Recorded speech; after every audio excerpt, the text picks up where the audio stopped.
The red light outside my bedroom window blinked once, disappeared, then came back brighter. At first, I thought it belonged to a passing drone.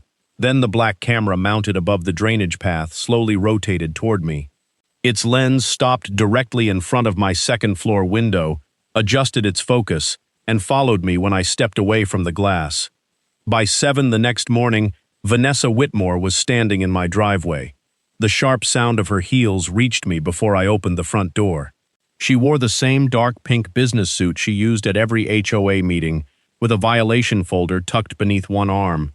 Behind her stood a security contractor beside a white utility truck. Vanessa did not look at the window or ask what I had seen. She pointed toward the temporary screen I had placed behind the curtains and informed me that I was obstructing an HOA security device. The notice in her hand demanded $750. It also authorized an additional $250 fine for every day the screen remained in place. I stared past her at the camera. In daylight, the violation was even clearer. The lens was not aimed at the walking trail, the drainage channel, or the neighborhood entrance. It was aimed upward, over my fence, and directly into the room where I slept. Vanessa treated my concern like an inconvenience. Her posture remained rigid, her expression cold, and her entire manner suggested that the HOA had already decided what privacy I was allowed to have. She believed the board's approval made every action legal, even surveillance directed inside a private home. I did not tear down the camera. I did not threaten the contractor or argue in the street. I photographed the notice, recorded the angle of the lens, and marked the exact position of the pole on my property map. That was when I noticed the metal base had been installed several feet beyond the boundary shown in the HOA documents. Vanessa thought she had arrived to collect a fine. In reality, she had delivered the first piece of evidence in a case that would shut down the entire camera system, expose unauthorized recordings from multiple homes, and remove her from the HOA board. But the worst discovery came later. The camera outside my bedroom was not only watching, it was listening. I had lived in Cedar Ridge for 6 years before the camera appeared outside my bedroom. I bought the house after more than a decade of working night shifts as a security systems technician for a regional hospital. It was not the largest home in the neighborhood, and it did not have the kind of polished backyard that appeared in real estate advertisements. But it was quiet, solid, and far enough from the main road that I could hear the wind moving through the cottonwood trees behind the drainage path. More importantly, it was the last place my father ever called home. When his health began to fail, I converted the second-floor room overlooking the backyard into a space where he could rest during the day. The wide window let in the afternoon light, and from the bed he could see the tops of the trees without having to walk downstairs. After he died, I could not bring myself to change much. I moved in my own bed, but I kept his old reading chair near the window and left a small wooden clock on the shelf where he had placed it. That room became the one place in the house where I felt completely separated from work, bills, medical memories, and everything else that demanded attention. It was private in a way, the rest of the house was not. No sidewalk passed behind it, no neighboring balcony faced it. The fence and the tree line had always created enough distance that I never felt watched. I was not someone who enjoyed conflict. I paid my HOA dues early, kept the lawn trimmed, repaired my fence before anyone complained, and avoided neighborhood arguments whenever possible. I attended only the meetings that affected the budget or property rules. Most evenings, I came home from the hospital, made dinner, checked the exterior cameras around my own property, and stayed out of everyone else's business. For the first several years, the HOA behaved much the same way. It collected dues, maintained the entrance sign, scheduled landscaping, and sent occasional reminders about trash cans or holiday decorations. The board was not friendly, but it was predictable. That changed when Vanessa Whitmore became president. Vanessa was 54, sharply dressed, and impossible to ignore. She attended every meeting in tailored suits, usually in dark pink, and carried herself like the neighborhood belonged to her personally. Under her leadership, reminders became violation notices. Suggestions became deadlines. Minor disagreements became public examples of what happened when homeowners challenged the board. Residents began receiving fines for curtains that appeared too dark from the street, vehicles parked overnight on private driveways, and flower beds that supposedly disrupted the visual consistency of the community. Older homeowners often paid without arguing because Vanessa repeatedly warned that unpaid fines could lead to legal fees or liens. The first time I openly questioned her was during a budget meeting 2 months before the camera installation. Vanessa proposed a major increase in annual dues to fund what she called a smart community surveillance system. The presentation promised reduced vandalism, better traffic monitoring, and faster responses to suspicious activity. Because I worked with security technology, I knew those promises were incomplete. Cameras could protect a neighborhood, but only when their placement, access, storage, and purpose were clearly controlled. I asked the board to identify every proposed location, explain whether audio would be enabled, state how long recordings would be kept, and disclose who would be authorized to view them. Vanessa treated those questions as resistance rather than basic oversight. The meeting ended without clear answers, and the board approved the spending anyway. Within weeks, cameras appeared at the entrance, near the clubhouse, and beside the pool. Most residents accepted them because those locations made sense. Then a new pole appeared behind my fence. At first, I assumed it was intended to monitor the drainage path, but the camera was installed too high, angled too sharply, and equipped with a motorized lens capable of following movement far beyond the trail. Its position gave it a clear view over my fence, and directly toward the second-floor room that meant more to me than any other place in the house. That was the part Vanessa never understood. She believed she had placed a piece of equipment near my property. To me, she had inserted the HOA into the most private room of my life. And before this story goes any further, think about where you would draw the line. Would you accept a neighborhood camera that could follow your movements inside your own home? Or would you challenge the people controlling it? Share your opinion, because what I uncovered next proved that the camera outside my bedroom was not an isolated mistake.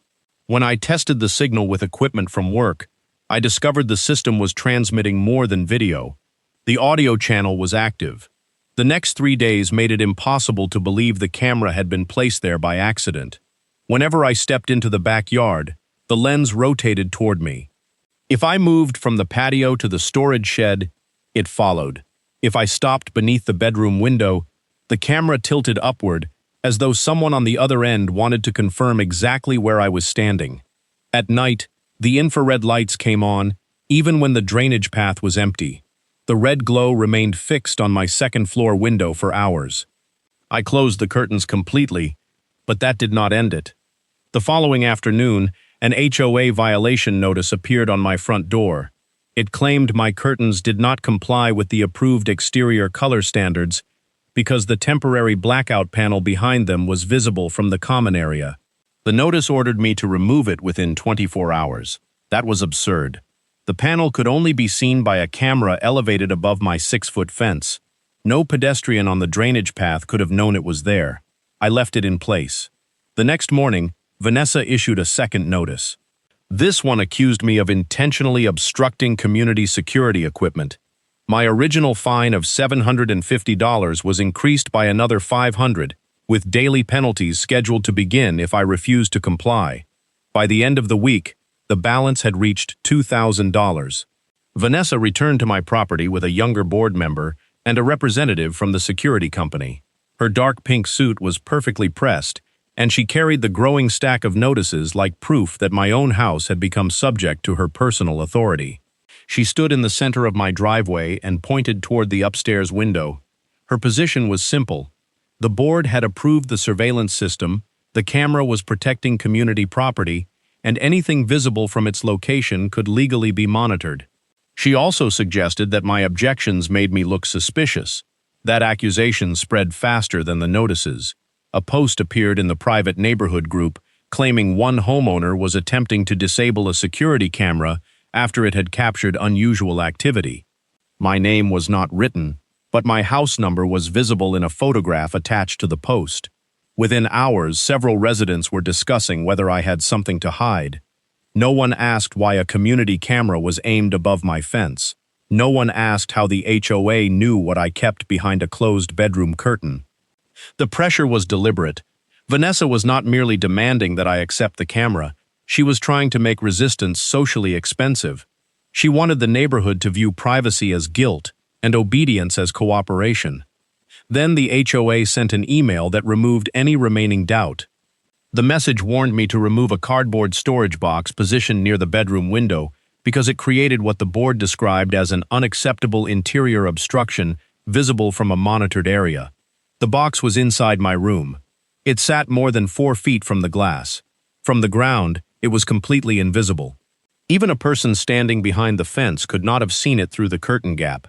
The only possible view came from the elevated zoom lens outside. Someone had been watching closely enough to identify objects inside my bedroom. I printed the email and placed it beside the violation notices. That evening, I submitted a formal records request to the HOA. I asked for the camera placement map, the vendor contract, the board vote authorizing the installation, the data retention policy, the audio settings, and the list of people with access to the live feed. Vanessa rejected the request the next morning. She classified the records as confidential security information and claimed homeowners had no right to inspect documents that could compromise the protection of the community. She did not explain why the board could use those same confidential images to issue fines. 2 days later, a certified letter arrived from the HOA's attorney. It demanded full payment of the penalties within 10 days and warned that continued non-compliance could result in collection costs, additional legal fees, and a lien against my home. The threat was designed to end the argument. For many homeowners, it probably would have worked. Fighting an HOA can become expensive before anyone reaches a courtroom, and Vanessa understood that fear better than most people understood the bylaws. But she had chosen the wrong kind of evidence to hide from someone who installed and audited security systems for a living. I began documenting the camera's movement at exact intervals. I recorded the infrared activation times, photographed the changing lens angle, and mapped every notice against the moments when the device turned toward my house. My own exterior cameras captured the security contractor servicing the pole, Vanessa standing beneath it with her phone, and the lens rotating seconds after she touched the screen. One recording showed her directing the technician to raise the camera several degrees. That adjustment had nothing to do with the drainage path. It gave the lens a cleaner view of my bedroom. I backed up every video to 2 separate drives and stored a third copy off-site. I preserved the original emails with their metadata and scanned every notice exactly as it had been delivered. Then I did the one thing Vanessa clearly did not expect. I stopped responding. I did not pay the fines. I did not remove the blackout panel. I did not attend the next HOA meeting to defend myself in a room she controlled. Instead, I removed the archive drive from my home security recorder and reviewed every night since the pole had been installed. Near 2 in the morning on the 4th night of footage, I found a sequence that changed the entire dispute. Vanessa had not merely visited the camera during daylight inspections. She had come behind my house after midnight, opened the control cabinet beneath the pole, and connected a device to the system while my bedroom light was on. And she was not alone. The second person beside Vanessa was the same security contractor who had stood in my driveway while she handed me the first fine. The footage showed them arriving at 12:47 in the morning. Vanessa carried a tablet. The contractor unlocked the metal cabinet at the base of the camera pole and connected a small black device to the control panel. For nearly 11 minutes, the camera moved through a series of precise angles. It swept across my patio, paused at the kitchen doors, then tilted upward and held on my bedroom window. Every movement happened while Vanessa watched the tablet. I exported the original video without editing it and preserved the recorder logs showing the exact date and time. Then I made 2 copies, sealed one in an envelope, and delivered it to my attorney's office before telling anyone what I had found. I had learned enough from hospital security investigations to understand that evidence could become useless if the other side claimed it had been altered. Every file needed a clear origin. Every photograph needed a timestamp. Every document needed to remain in the condition in which I received it. So I built the case the way I would have audited a serious breach at work. I created a timeline beginning with the HOA budget meeting, where I questioned the surveillance proposal. I added the installation date of the pole, the first night the lens turned toward my room, each violation notice, every increase in the fines, Vanessa's refusal to release the records, and the certified letter threatening a lien. Beside each event, I attached the supporting email, image, video clip, or envelope. Then I measured the camera's location. Using a laser distance meter, old closing documents, and the subdivision map from my property file, I estimated that the pole stood outside the parcel marked as HOA Common Area. That did not prove ownership by itself, but it gave me enough reason to visit the county records office. The clerk pulled the recorded plat for Cedar Ridge and enlarged the section behind my home. The drainage corridor belonged to the city, not the association. The HOA maintained the grass under a service agreement, but maintenance did not give it ownership or unlimited authority to install permanent equipment. There was no recorded surveillance easement. There was no utility easement granted to the HOA at that location. More importantly, the map showed that the shortest underground route from the nearest HOA power source to the pole crossed the rear corner of my lot. I hired a licensed surveyor that afternoon. 3 days later, bright stakes appeared along the property line. The survey confirmed that part of the buried electrical conduit had been installed beneath my land. Whoever authorized the work had allowed a contractor to dig through private property without permission, notice, or a recorded easement. Vanessa had spent days accusing me of interfering with HOA property while her own system was physically trespassing beneath mine. The permit search made the situation worse. The city had no record of an electrical permit for the pole, no trench inspection, and no approval for a powered surveillance device inside the drainage corridor. The security company had permits for the cameras at the entrance and clubhouse, but nothing for the equipment behind my house. That meant this camera had not merely been aimed irresponsibly, it had been installed outside the approved project. I sent the permit results, survey, and midnight footage to an attorney named Rachel Moreno, who handled property and HOA disputes. She did not promise an easy victory.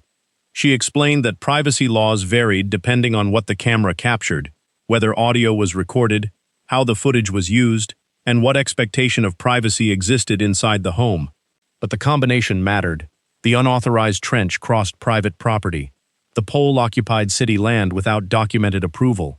The HOA had issued fines based on objects observed inside a bedroom. Vanessa had refused access to association records while using the surveillance system for enforcement. And the midnight video suggested she had personally directed the camera's operation. Rachel advised me not to block, touch, or disable anything. The system needed to remain exactly where it was until inspectors could document it. She also sent a formal records demand to the HOA. This request was broader than mine. It sought the vendor contract, invoices, payment approvals, board minutes, camera map, data retention policy, user access list, audio settings, service reports, and all communications concerning the pole behind my house. Vanessa responded through the HOA attorney. She claimed the installation was authorized as an emergency security upgrade and insisted that releasing technical records would endanger residents. That response gave us something valuable. It put her explanation in writing. While Rachel prepared the next step, I began speaking quietly with other homeowners. I did not make accusations. I asked whether anyone had received violations for activity that could not be seen from a street or common walkway. The answers came quickly. Maria Alvarez, who lived 2 blocks away, had been fined for storing folding chairs behind a locked backyard gate. An elderly couple had received a warning about a visiting nurse's car parked after midnight, even though the vehicle had been hidden behind hedges. Another homeowner had been ordered to remove exercise equipment from a sunroom because the board called it visible clutter, despite the room facing a fenced rear yard. Each resident had assumed someone nearby had complained. Now they were not so certain. Maria had volunteered in the HOA office during a community event several weeks earlier. She remembered seeing a computer monitor divided into multiple live camera feeds. Some showed roads and entrances, but others displayed fenced patios, rear doors, upstairs windows, and portions of rooms inside private homes. She had taken a photograph because the screen disturbed her, but she had never known what to do with it. When she sent it to me, I enlarged the image carefully. One window belonged to my bedroom. The software interface showed a microphone symbol beneath the feed. It also displayed digital Zoom controls, recorded archives, and an administrator account registered under Vanessa Whitmore's name. At that point, the case was no longer about one badly positioned camera. It was about a hidden surveillance network controlled by the woman who had been using its images to find the people she was supposed to represent. I forwarded Maria's photograph to Rachel.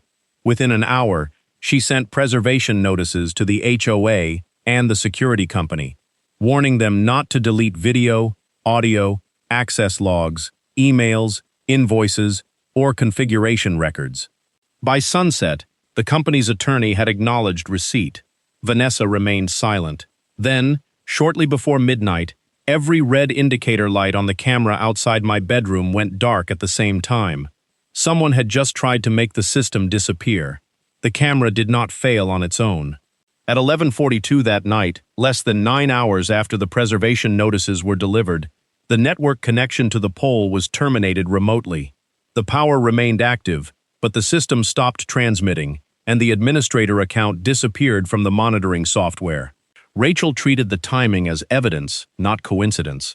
The next morning, she sent an emergency demand to the security company, requiring a complete copy of the cloud backups, access logs, device settings, maintenance history, and every command issued to the camera during the previous 90 days. She also warned that any destruction or alteration of evidence after receipt of the preservation notice could become a separate issue from the original privacy complaint. The company's legal department responded before the HOA did. They confirmed that the system maintained automatic cloud backups independent of the equipment installed in Cedar Ridge. Turning off the live feed had not erased the stored footage. Removing Vanessa's account from the local interface had not removed the record of what that account had done. The logs showed that Vanessa had accessed the camera outside my bedroom more than 140 times in 6 weeks. Most sessions occurred late at night or early in the morning. She had used the digital zoom repeatedly. She had manually overridden the motion tracking limits. She had saved clips from my property and labeled several of them for what the system called compliance review. The same pattern appeared on cameras facing other homes. Maria's patio had been viewed dozens of times. The elderly couple's rear driveway had been monitored after midnight. A camera near the community garden had been rotated away from the path and toward the windows of a homeowner who had challenged Vanessa during a dues meeting. The system had not been used as a neutral security network. It had been turned into a private enforcement tool. Then the audio records arrived. The contractor had enabled microphones on 7 cameras, including the one behind my house. According to the installation notes, the original equipment settings had disabled sound because several devices were positioned close to private residential areas. Vanessa had requested that the audio function be activated. The company produced the email. In it, the project manager warned that microphones near homes could collect conversations beyond the common areas and advised the HOA to obtain legal review before enabling them. Vanessa answered that the board accepted responsibility and instructed the contractor to proceed without changing the camera locations. That single message destroyed the explanation she had been preparing. She could no longer claim that the contractor had selected the settings without her knowledge. She could not argue that the camera had accidentally captured private areas. The risks had been explained to her in writing, and she had approved them anyway. The financial records revealed another problem. The HOA board had formally approved $28,000 for cameras at the entrance, pool, clubhouse, and mail station. The minutes contained no authorization for the poles behind private homes. There was no recorded vote for audio recording, remote Zoom access, or the expansion of the system. Yet the association had paid almost $64,000. Vanessa had approved the additional invoices under a budget category called Emergency Safety Enhancements. Each payment fell just below the amount that would have required a separate board vote under the HOA's own financial policy. Rachel arranged the invoices by date and amount. The pattern was obvious. Instead of submitting one large expansion for review, Vanessa had divided the cost into smaller payments and approved them one by one. One of the companies listed on the invoices was not the camera installer. It was a consulting firm owned by the brother of a woman who served with Vanessa on the HOA board. The firm had received more than $12,000 for security planning, even though the board minutes contained no proposal, contract review, or recorded explanation of what services had been provided. The privacy complaint had uncovered a financial trail, but the most important legal reversal came from the property records. The city confirmed that it had never granted the HOA permission to install the pole in the drainage corridor. The county confirmed there was no recorded easement allowing electrical lines to cross my parcel. The surveyor's final report showed that the trench entered my property by almost 6 feet before turning back toward the city-owned strip. That meant the HOA had trespassed onto my land to power an unpermitted camera that recorded audio and looked into my bedroom. Every part of Vanessa's original argument had collapsed. The camera was not located on HOA property. The conduit was not protected by an easement. The installation had not received the required permits. The board had not approved the expanded system. The microphones had been activated after a written warning. And the footage had been used to issue fines based on activities inside private homes. Rachel prepared 3 separate filings. The first challenged every fine issued against me as unauthorized and retaliatory. The second demanded compensation for the trespass, restoration of the disturbed land, and reimbursement of legal and survey costs. The third requested an injunction preventing the HOA from operating or deleting any part of the surveillance system until an independent investigation could be completed. She also sent the evidence to the city inspector, county code enforcement, the HOA's insurance carrier, and the attorney representing the security company. Vanessa responded with a community-wide email. She accused me of undermining neighborhood safety, misrepresenting technical records, and forcing the association to spend residents' money on unnecessary legal fees. She presented herself as a president defending the community from one hostile homeowner. But the email created another problem for her. Rachel compared Vanessa's statements with the access logs, invoices, permit records, and contractor warnings. Then she sent a formal demand requiring the HOA to preserve Vanessa's message as evidence of retaliation and possible misrepresentation to the membership. By that afternoon, 2 board members contacted Rachel separately. Neither had known the cameras could record sound. Neither had approved the pole behind my house. Neither had seen the extra invoices before Vanessa signed them. The board's united front began to fracture. For weeks, Vanessa had relied on the assumption that no homeowner would have enough information to challenge her version of events. She believed the contracts were confidential, the recordings were hidden, and the board would protect itself by protecting her. Now every document told the same story. She had exceeded the board's authority, ignored written warnings, spent money without proper approval, used surveillance to enforce rules inside private homes, and tried to shut down the system only after receiving a legal preservation notice.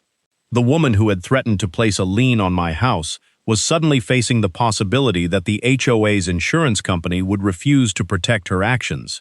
And when the city inspector scheduled an on-site investigation, Vanessa made one final attempt to regain control. She announced that she would personally meet the officials and prove the camera was legal. She still believed she could talk her way around the paperwork. She did not know the security company had already agreed to send a representative with the original installation orders bearing her signature. The city inspector arrived at 9 the next morning, followed by a code enforcement officer, the licensed surveyor I had hired, and a representative from the security company. Vanessa was already waiting beside the drainage path. She wore a dark pink suit, pointed heels, and the same controlled expression she used at public meetings. A folder of printed HOA documents rested beneath her arm. She had positioned herself near the camera pole, as though standing beside it long enough could make it association property. Several homeowners watched from their backyards. Vanessa greeted the officials before I could speak, and immediately described the complaint as a misunderstanding caused by one uncooperative resident. She insisted the pole had been installed within an HOA-maintained common area and claimed the camera monitored only the public drainage path. The surveyor did not argue with her. He placed the recorded plat on the hood of his truck, identified the permanent property markers, and then stretched a measuring line between the survey stakes behind my fence. The pole stood on city-owned land. The underground conduit did not. It crossed the rear corner of my property by nearly 6 feet before curving back toward the drainage corridor. Vanessa attempted to dismiss the measurement as insignificant. She argued that the HOA maintained the grass and therefore had practical authority over the area. The code enforcement officer corrected her immediately. Maintenance responsibility did not create ownership. It did not create an easement, and it did not authorize trenching through private property. The city inspector then asked Vanessa for the electrical permit, trench inspection, site approval, and written authorization, allowing the HOA to install powered equipment on municipal land. She handed him the folder. Inside were board minutes, vendor brochures, an insurance certificate, and a general landscaping agreement. None of them was a permit. The inspector checked the pole identification number against the city database. There was no application connected to that location. No electrical inspection had been requested. No approval had been issued for the cabinet, conduit, microphone, or camera. He attached a bright violation notice to the metal housing and ordered the equipment taken out of service. For the first time since the dispute began, Vanessa lost control of her expression. She stepped toward the security company representative and demanded that he explain why the city could not find the permit. He opened a project binder and calmly stated that his company had obtained permits only for the entrance, clubhouse, pool, and mail station cameras. The pole behind my house had been added later. Then he produced the change order. Vanessa's signature appeared at the bottom. The document authorized the additional camera, remote zoom capability, audio activation, and after-hours access for the HOA administrator. Attached to it was the earlier email warning that the device should not be directed toward private windows. Vanessa claimed the contractor had misunderstood her instructions.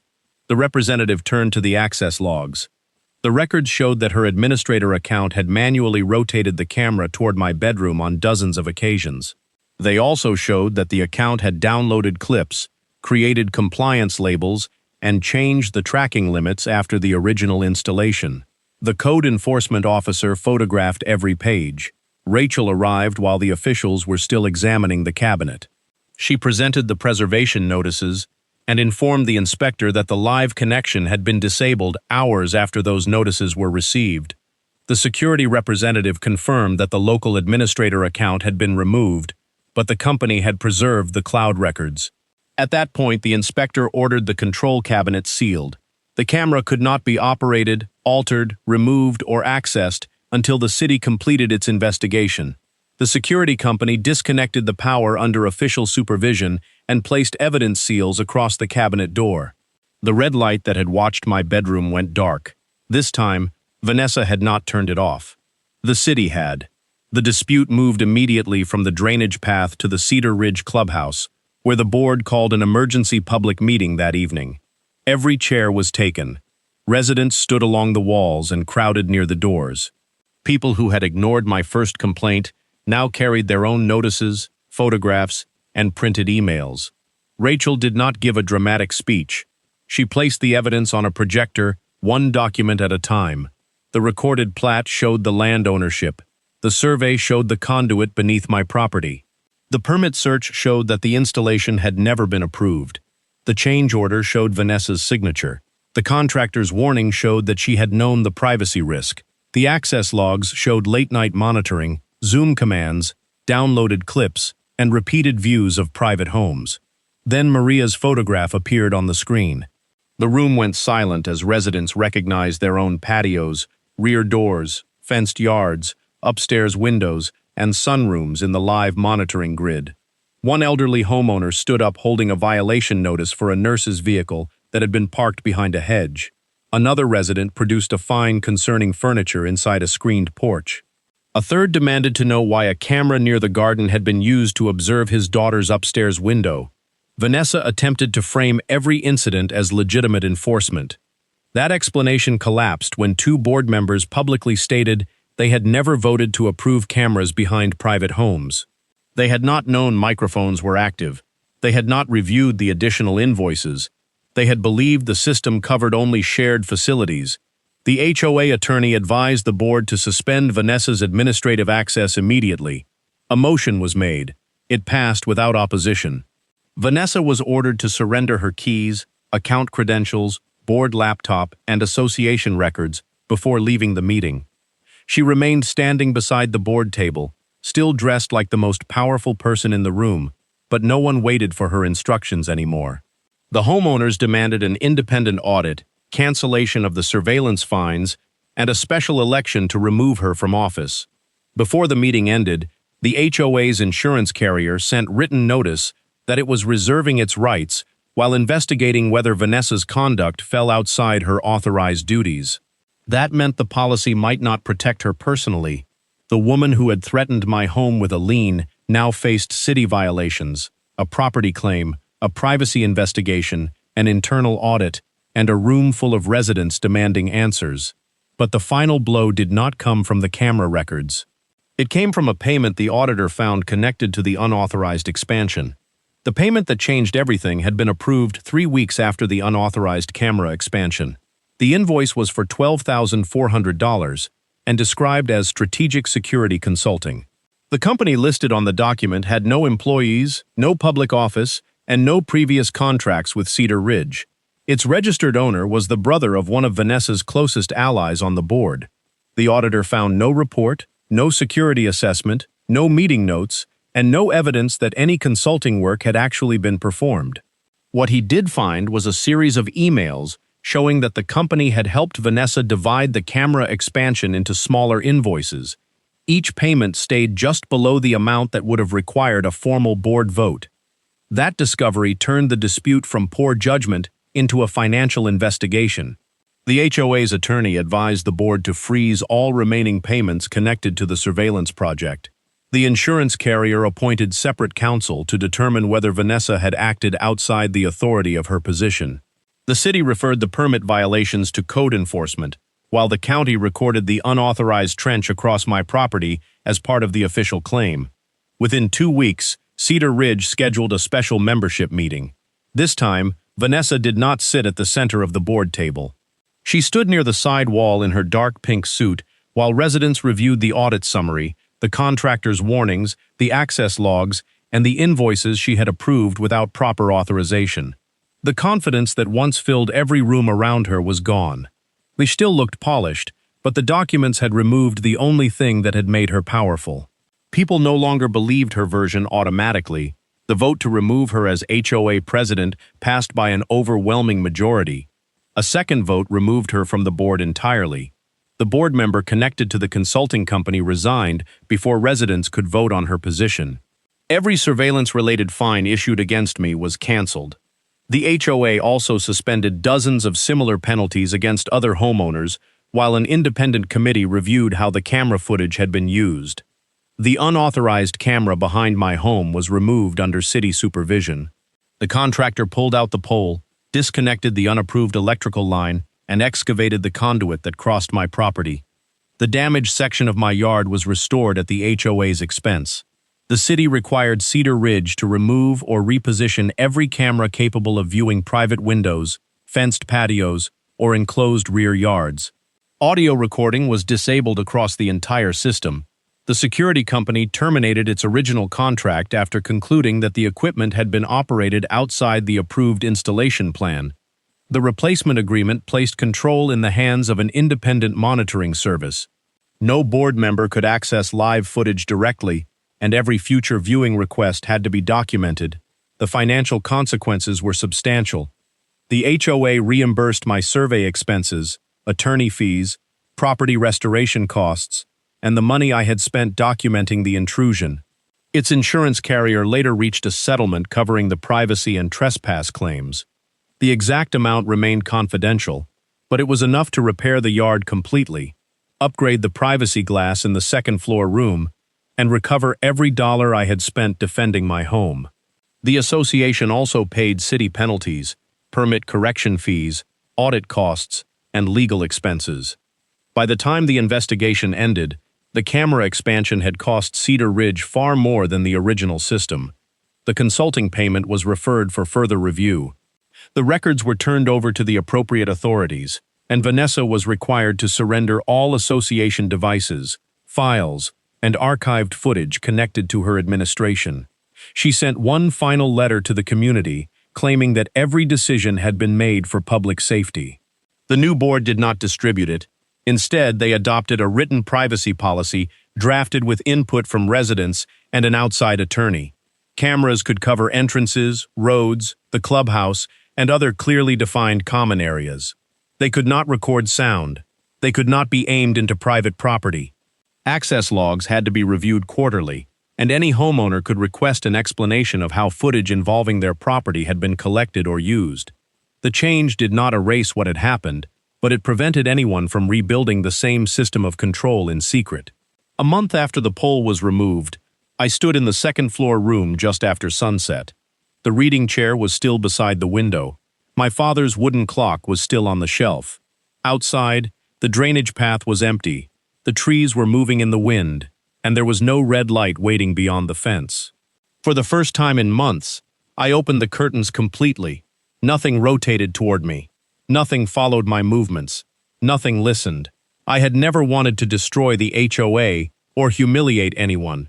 I had only wanted the people controlling the neighborhood to respect the same boundaries they expected homeowners to follow. Vanessa believed authority came from notices, fines, and fear. She believed that once the HOA called something a rule, ordinary residents would be too intimidated or too exhausted to question it. What defeated her was not anger. It was the timestamp on a video, the signature on a change order, the absence of a permit, the line on a survey, and the email she thought no one else would ever read. If a homeowners association, landlord, company, or local board ever claims it has the right to watch, enter, fine, or control your property, do not assume confidence means legality. Save the notices, keep the emails, check the deed, request the records, document the dates. Ask where the authority actually comes from. And if this story made you think about how easily community safety can become private surveillance, leave your opinion in the comments. Share it with someone who lives under an HOA, save it in case they ever need the reminder, and subscribe for more stories about ordinary homeowners who protected their property without threats, destruction, or illegal revenge. I did not win because I was louder than Vanessa. I won because she brought power to my driveway, and I answered it with proof.